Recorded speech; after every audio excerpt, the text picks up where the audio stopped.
उत्तर प्रदेश के नगर निकाय चुनाव के नतीजों ने सभी को चौंका कर रख दिया, लेकिन सबसे ज्यादा हैरान परेशान काजल निषाद रहीं। काजल निषाद ने यह तक कह दिया कि दोबारा चुनाव होना चाहिए या फिर चुनाव आयोग को दोबारा जो मतगणना कर रहे हैं वो दोबारा करनी चाहिए, क्योंकि इन्होंने धांधली करी है।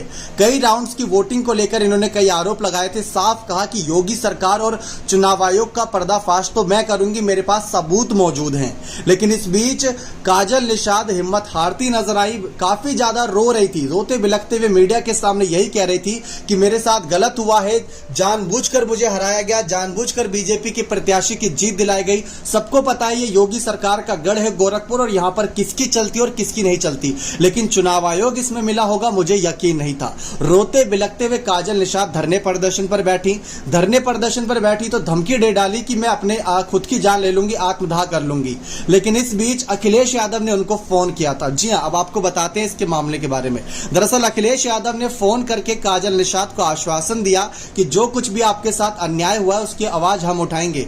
लेकिन आप देख ही सकते हैं अखिलेश यादव अब लोकसभा चुनावों की तैयारियों में व्यस्त हो गए हैं। जो निकाय चुनाव के नतीजे रहे उस पर एक दो प्रेस कॉन्फ्रेंस करके बयानबाजी करी, लेकिन काजल निषाद ने यह तक कहा था कि मेरे पास सबूत मौजूद है, मैं कोर्ट में जाऊंगी और योगी सरकार और साथ ही साथ चुनाव आयोग का पर्दाफाश करूंगी। लेकिन जब काजल निषाद बहुत रो रही थी तो अखिलेश यादव ने उनको फोन करके यहां पर काफी समझाया, और जो कुछ कैमरे में रिकॉर्ड हुआ तो काजल निषाद ये कह रही थी कि भैया मैं कैसे हार मान लूं, मैं हार ही नहीं सकती इस सीट पर। तो काजल निषाद को काफी कॉन्फिडेंस था, लेकिन बावजूद इसके काजल निषाद टूट चुकी थी। लेकिन अखिलेश यादव ने उनको समझाया बुझाया कि आपकी हक की लड़ाई लड़ी जाएगी। और देखा जाए तो कई अलग अलग क्षेत्रों से अखिलेश यादव ने जहां से भी चुनाव की धांधली की खबरें सामने आई थी, वोटिंग की खबरें सामने आई थी, उन सबको छोड़ते हुए गोरखपुर को लेकर एक ट्वीट किया था कि जो धांधली हो रही है वोटिंग की काउंटिंग के दौरान वो नहीं होनी चाहिए, चुनाव आयोग इस पर संज्ञान ले।